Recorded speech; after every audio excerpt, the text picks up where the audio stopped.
Tere tulemast vaatama minu YouTube'i videot, kus ma räägin lõpuks ometi oma minisoost natuke pikemalt.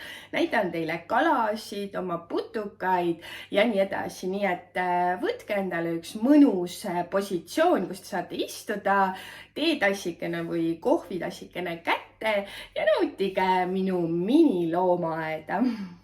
Kõigepealt näitaks siis seda terraariumit. Mõnes videos ma olen muidugi näitanud ja te teate, et siin sees elab gecko. Aga ma näitan lähemalt kohe. Võtmest keerates tuleb lahti. Ja siin sees meil elab siis gecko. Päeval muidugi ta ei ole väga väljas, sest ta on öise eluviisiga. Tema lemmikkohtadeks on see puukoor, kuhu ta siia sisse ronib.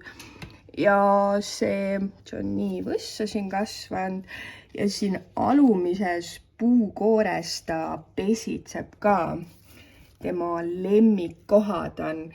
Ja siin ma olen igasuguseid ronimiseks talle pannud ja muidugi terraariumi uhkused minu arust bromeeliad, kollane bromeelia ja selline oranžikas. Mul vahepeal elas siin üks putukas ka sees ja see on natukene 1-0 teinud bromeelia lehtedega. Ja ka siit õit on ta närinud, nii et ma viskasin ta siit välja ja enam ta siin ei ela. Ma olen siia pannud igasuguseid terraariumi jaoks sobilikke taimi. Siin on sõnajalg ja muidugi kõige tähtsam on terraariumi temperatuurinäidik. See on 25 praegu ja niiskus on siin kusagil 75 äkki. Täiesti normaalsed näidud gecko jaoks. Ja mul ei ole siin ühtegi sellist kunsttaime. Kõik on päris, nõelköis siin rippumas. Ja siin on ka mingid lehekesi, mis on väga head minu isopoodidele ja veel pisikestele putukatele. Need on ka tõenäoliselt öise eluviisiga, sest ma kunagi neid ei näe. Kusagil nad peidavad, ma proovin neid otsida, aga vist ei ole neid kusagil näha. Tõenäoliselt neile meeldib lehtede all olla, aga ei ole. Kuna geckod armastavad niisket kliimat, nad elavad ikkagi sellises põhimõtteliselt niiskes troopika metsas, siis mul on selline veeprits, millega ma siis aeg-ajalt piserdan terraariumi seinu ja taimi, et oleks paras niiskus. Kusjuures mul on ka plaanis siia ehitada või paigaldada mingisugune automaatne niisutussüsteem, sest praegu on väljas veel külm ja täitsa okei ajab asja ära selle tavalise pritsiga pihustamine. Aga kui tulevad siin väga kuumad sooja ilmad, siis põhimõtteliselt peaks kogu aeg selle pritsiga siin terraariumi kõrval istuma ja seda siin niisutama ja piserdama. Ja mul on juba see pudel katki läinud, ma natukene seda teipisin siin. Et ühesõnaga selline paar korda päevas ma piserdan seda gecko terraariumit ja siis ma jälgin sealt temperatuuri niiskuse näidikust ka, et kõik näidud oleksid okei. Aga jah, praegu mul ei õnnestu teile geckot siin näidata. Ta on täiesti peidus ja teda saab näha õhtul, kui ma need lambid siin kustu panen. Need on väga ägedad võimsad lambid. Üks on UVB-lamp ja teine on lihtsalt tavaline valguslamp või taime kasvulamp. Ühesõnaga, selline on siis gecko terraarium. Ma üritan teile mõne video panna siin, kui ma leian oma telefonist, et meelde tuletada, milline see meie gecko siis on. Selline on siis meie Volts ehk Voldemar ja meeldib talle pikutada bromeelia õie peal.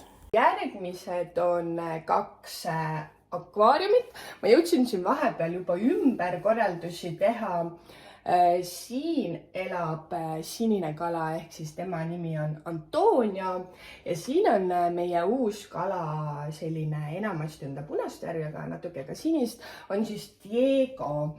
Muidu elas Antonio suuremas akvaariumis, tõstan natuke lähemale, aga kuna ma ostsin sellise ägeda valgusti, siis see oli vaja panna see niimoodi, et ta oleks ühel tasapinnal, räägin teile vist väga segaselt, ja kuna mul oli 2 täpselt samasugust akvaariumit olemas, siis ma otsustasin tõsta Antonio ümber ja nüüd on nad mõlemad ühesuguses akvaariumis.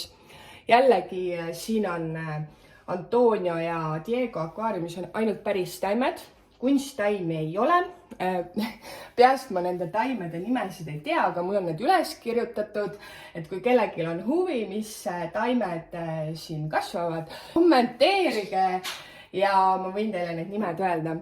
Ma näitan natuke lähemalt ka, et niipidi on need akvaariumid siis sellised.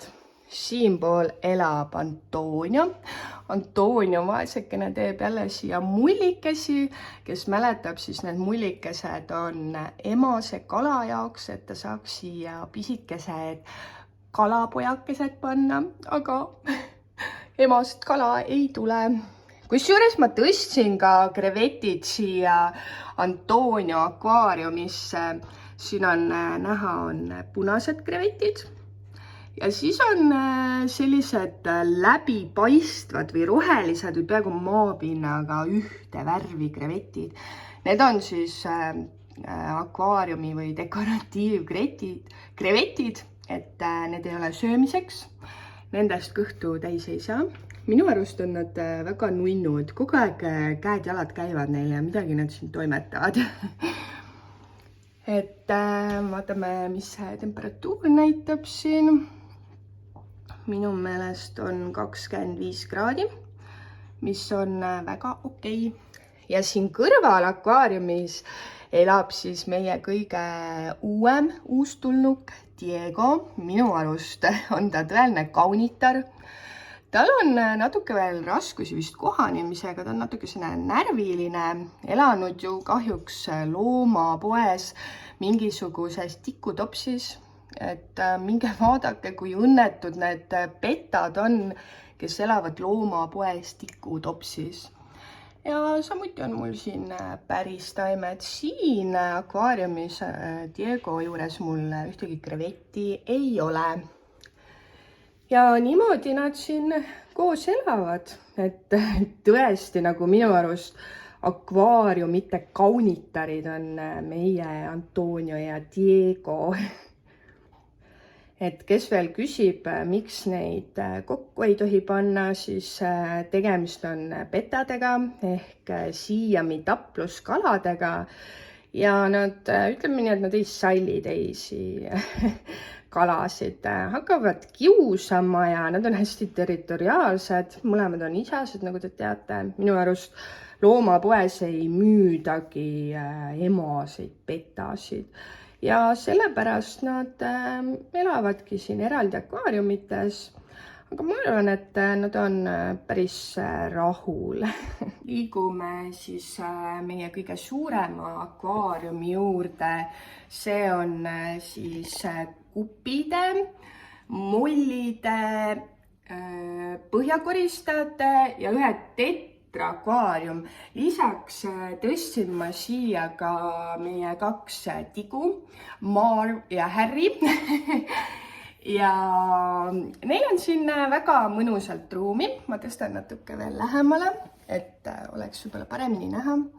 Samuti siin on kõik looduslikud taimed. Ühtegi mingit kummist kunsttaime ei ole. Marv siin mööda klaasi liigub ja Harry vaatab ka, et mis toimub. Et siin see kalakene siin nurgas on siis tetra. Me võtsime alguses neid kalu 5 tükki, aga ma ei tea, nad kuidagi kadusid ära. Ja need sellised värviliste sabadega siin on kupid, 2 musta põhjakoristajat ja need mustad siin teised on mollid. Et pisikesed teod kuidagi ka siin imbuvad akvaariumisse. Üks tigu peidab seal ennast taimede vahel ja isegi on näha seal pisikene kupipoeg. Et nüüd näitan teile ka lähemalt siin veel põhjakoristajad. See roosa lapik latikas on tetra ja need värviliste sabadega on erinevad kupid. Marv ja Harry tunnevad ka ennast mega hästi. Ma vaatan, et üks mu taim on mega juurduma hakanud. Et päris põnev, see on nagu selline kalatelekas minu meelest neid siin vaadata. Mõned pinnataimed on ka, ma tegin üks päev siin mega suurt koristust ja pakkusin pinnataimi ka teistele kalade omanikele, sest mul nad tõesti nii vohasid, nagu siit näha. Et sain ma kunagi neid mingi 2 lehekest ja nüüd mul on, ma ei tea, terve vanni täis neid täis. Et praegu ma olen need muidugi ära siit korjanud ja teistele pakkunud. Et niimoodi nad elavad siin. Siis viimane, kõige ülemine riiul hetkel on mul ritsikate terraarium ja siin on ka 1000 jalad. Ja siin on mul üks väikene terraarium ja siin on täiesti tühi akvaarium. Seal ennem elas Antonio, see sinine kala. Aga praegu ma jätsin ta tühjaks, sest ma tõstsin Antonio siia alla akvaariumisse, et ma mõtlen, mida siia panna. Üks mu esialgne visioon on see, et võiks teha sellise hästi lumivalge liivase põhja ja võib-olla panna sinna siis mõned punased krevetid, teha selline nagu kreveti oaas, aga ma täpselt veel ei tea. Et te võite pakkuda, keda te tahaksite selles akvaariumis näha. See on natuke suurem kui Antonio ja Diego akvaariumid. Antonio ja Diego akvaariumid on siis 20 liitrit ja see on 30 liitrit ja see kõige alumine akvaarium on 60 liitrit. Tuleme siia poole lähemale, et ma teen lahti, kes siin elavad siin. Mul on nurgas ka siin niiskuse mõõtja ja temperatuuri näidik. Ma üritan hästi tasakesti võtta.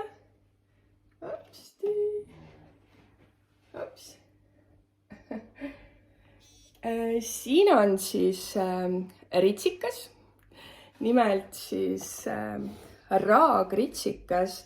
Nad näevadki välja sellised minu meelest nagu oksad, eriti kui nad panevad need esimesed, ma täpselt ei tea, kas need on sarved või tundlad, panevad ette, siis nad on sellised pulgakujulised. Minu meelest sarnased putukad olid ju seal filmis Men in Black. Sellel ritsikal on üks jalg puudu, saingi ta sellisena, aga pole hullu, see tema elukvaliteeti ei mõjuta. Ma panen ta nüüd tagasi. Hopsti. Oma oksakese peale ronima. Mul on ka siin terras on pisikesed raagritsika pojad, aga neid ma välja ei võta, neid ma näitan teile. Et sellised on need pojad siis. Siin on 1, laes on 2, siis siin peidus on 3 ja siin lehe peal on 4. Olen siia pannud sellised taime neile ja neile väga meeldib süüa lehtsalatit, nagu mul on siin. Ja mõned sellised õunapoksad, kus nad siis saavad ronida. Samamoodi sammalt, kui te näete, ma üritan filmida nii. Mul on seal üks banaanitükikene ja seal need valged on siis springtails inglise keeles, aga eesti keeles need on vist hooghännalised. Ja kuskil siin peidus on ka mul isopoodid, oranžid, aga päeval valges neid näha ei ole. Et samuti on ka kuskil need 1000 jalad. kuskil maal peidus. Ma üritan mõne välja kaevata. Temperatuur on ok. Ma ei tea, miks ta näitab kurba nägu, sest 73% õhuniiskust on väga hea terraariumis. Ma proovin mõne 1000 jala mullasest välja otsida õrnalt teile näidata, et kus nad üldse seal elavad või.